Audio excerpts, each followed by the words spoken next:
শুধুমাত্র একটি দোয়া আপনি সকালে 4 বার পড়েন, আল্লাহ তাআলা জাহান্নামের আগুন থেকে আপনাকে মুক্তি দান করবেন। আপনি অনেক পাপ করেছেন, আমরা তো পাপ করতে করতে পাপের পাহাড় সীমা পরিমাণ অতিক্রম করে ফেলি। আহারে কোথায় মাপ পাবো, কোথায় গেলে শান্তি পাবো? আল্লাহ বলছেন শান্তি আছে দোয়ায়। উদউনি আস্তাজিব লাকুম, আমার কাছে যে চায় আমি তাকে দিয়ে দিই। আল্লাহ তাআলা দয়ার সাগর, আল্লাহ তাআলা রহমের সাগর। আমার রবের কাছে কেউ যদি চায়, আমার রব তারে কখনো ফিরায় দেন না, আমার রব তারে দিয়ে দেন।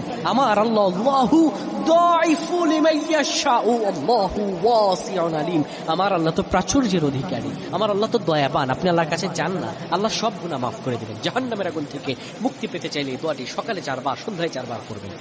দোয়াটি সকালে পড়বেন এভাবে: আল্লাহুম্মা ইন্নী আসবাহতু উশহিদুকা উশহিদু হামালাতা আরশিক ওয়া মালাইকাতিক ওয়া জামা খালকিক আন্নাকা আনতাল্লাহ লা ইলাহা ইল্লা আনতাল আহাদুস সামাদ লা ইলাহা ইল্লা আনতা ওয়াহদাকা লা শারীকা লাকা ওয়া আন্না মুহাম্মাদান আবদুকা ওয়া রাসূলুক। আর সন্ধ্যায় পড়বেন আল্লাহুম্মা ইন্নী আমসাইতু উশহিদুকা উশহিদু হামালাতা আরশিক। সকালে আসবাহতু, বিকালে আমসাইতু।